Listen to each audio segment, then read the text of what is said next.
নমস্কার বন্ধুরা, দই ধারাবাহিকের আজকের পর্বে আপনারা দেখতে চলেছেন যে ঝিলিক আঁখিকে ফোনে বলে, কি রে দেবার সাথে প্রেম কেমন চলছে, ওই স্পেশাল বিরিয়ানির মতো।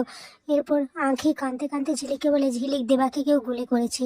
এটা শুনেই ঝিলিক তো অবাক হয়ে যায়। এরপর ঝিলিক গৌরবকে বলে, দেবাকে কেউ গুলি করেছে, আমাদের তাড়াতাড়ি হসপিটালে যেতে হবে। আর এই কথাটা পিয়ারকেও শুনতে পেয়ে যায়। এদিকে হসপিটালে নার্স আঁখিকে বলে যে আপনার বাড়ির কেউ এসছেন, ফর্ম ফিল আপ করতে হবে, ওটিতে নিয়ে যাওয়া হবে। এটা শুনে আঁখি তো একটু ঘাবড়ে যায়। আবার ঝিলিককে ফোন করে বলে যে তোমরা কোথায় আছো, তাড়াতাড়ি এসো, দেবাকে অপারেশনে নিয়ে যাবে। আর আমাকে কিসব ফর্ম ফিল আপ করতে বলছে, আমি তো খুব ভয় পাচ্ছি, তোমরা তাড়াতাড়ি প্লিজ চলে এসো। এরপর ঝিলিক ফোন রেখে দিলে আঁখি ঝিলিকের বলা কথাগুলো ভাবতে থাকে যে ওকে শক্ত হতে হবে, ওকে পাল্টাতে হবে। এরপর আঁখি মনের জোর নিয়ে ফর্ম ফিল আপ করতে থাকে। অপরদিকে ঝিলিক আর গৌরব তো জ্যামে ফেসে যায়। ওরা তাই হেঁটে হেঁটেই চলে আসে হসপিটালে। এদিকে হসপিটালে দেবার মাসি এসে বলে, ওই 5 বছর থেকে উনি দেবার ক্ষতি চান, আর আজ আমাদের ছেলেটাকে গুলি করে দিল, ওই পিআরকে আমি ছাড়বো না।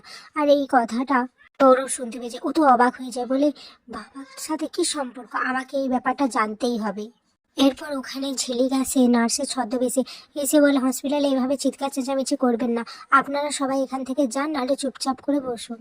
অপরদিকে দেখা যায় কমলা মাসি পিয়ারকের কাছে এসে পিয়ারকে ঝাড়তে থাকে যে তোর জন্য আজ আমার দেবার এই অবস্থা। কমলা মাসি আরো বলে, তুই ঠাকুরের কাছে প্রেয়ার কর, দেবা যেন সুস্থ হয়ে যায়, দেবা সুস্থ হয়ে গেলে তুইও সুস্থ থাকবি, আর দেবার যদি কিছু হয়ে যায় তাহলে তোকেও আমি শেষ করে ফেলবো। এদিকে নীলিমা এই সবটা খেয়াল করেছে যে কমলা মাসির সাথে পিয়ারকে কিছু নিয়ে একটা কথা বলছে। এদিকে গৌরব ঝিলিকের কাছে এসে বলে, আচ্ছা দেবার সাথে কি সম্পর্ক পিয়ারকের, কেন সবসময় দেবার কিছু হলে পিয়ারকের নামটা জড়িয়ে পড়ছে, তুমি আমার থেকে কি লুকাচ্ছ ঝিলিক, আমি আর সমস্ত কিছু জানতে চাই, তুমি প্লিজ আমায় বলো। ঝিলিক তখন বলে, আপনি এসব ছাড়ুন আর চলুন। তখন গৌরব বলে, না, আমি আজ সমস্ত সত্যিটা জানতে চাই, আর আমি জানি তুমি সমস্ত কিছুই জানো, তাহলে আমাকে বলো, আমি সমস্ত কিছু জানতে চাই। এরপর ঝিলিক তখন গৌরবকে বলে, পিয়ারকে দেবার ওর মায়ের সাথে প্রতারণা করেছে, ওদেরকে স্বীকৃতি দেয়নি। এটা শুনে গৌরব তো অবাক হয়ে যায়, বলে কিসের স্বীকৃতি। তখন ঝিলিক বলে, দেবা হচ্ছে আপনার দাদা। এটা শুনেই তো চমকে ওঠে গৌরব। এরপর দেখা যায় পিয়ারকে যখন বাড়িতে আসে, নীলিমা তখন অদ্ভুত দৃষ্টিতে পিয়ারকের দিকে তাকিয়ে থাকে।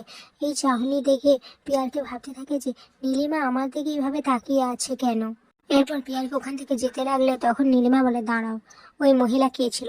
এটা শুনে পিয়ারকে তো খুব ভয় পেতে থাকে, তো নিজেকে কন্ট্রোল করে বলে, ওই মহিলা আমাদের কোম্পানির কর্মচারী ছিলেন, 2 মাস কাজে আসেনি, আর আজ এসে সমস্ত মাইনে চাইছে। নীলিমা তখন বলে, তুমি মিথ্যে বলছো, এত বছর তোমার সাথে সংসার করছি, তাই কোনটা সত্যি আর কোনটা মিথ্যে এটুকু বোঝার ক্ষমতা আমার হয়েছে। আর তাছাড়া এত বছর কোনো মহিলা এ বাড়িতে আসেনি, আজ এসেছে, তুমি সত্যিটা বলো। এরপর পিয়ারকে রেগে গিয়ে নীলিমাকে বলে, তুমি বাইরের লোকের খোঁজ কেন নিতে চাচ্ছ। এটা শুনে নীলিমা বলে, বাইরের লোক যখন বাড়িতে এসে পড়েছে তখন তো আমাকে বাইরের লোকের খোঁজ নিতেই হবে। নীলিমা আরো বলতে থাকে যে তুমি এতদিন আমাকে মিথ্যে বললেও আমি সেটা নিয়ে ভাবতাম না, তো আমি তোমার কাছে কখনো কোনো সততা আশা করিনি, তোমার সবকিছু আমি মেনে নিয়েছিলাম, কিন্তু তুমি কতটা অসৎ সেটা আমি দেখতে চাই। এটা শোনার পর পিয়াকে তো খুব রেগে যায়, নীলিমার ওপর হাত তুলতে যায়। আর ঠিক তখনই জেঠুমনি পিয়াকে হাত ধরে ওকে আটকে দেয়। এখানেই আজকের পর্বটি শেষ হয়েছে।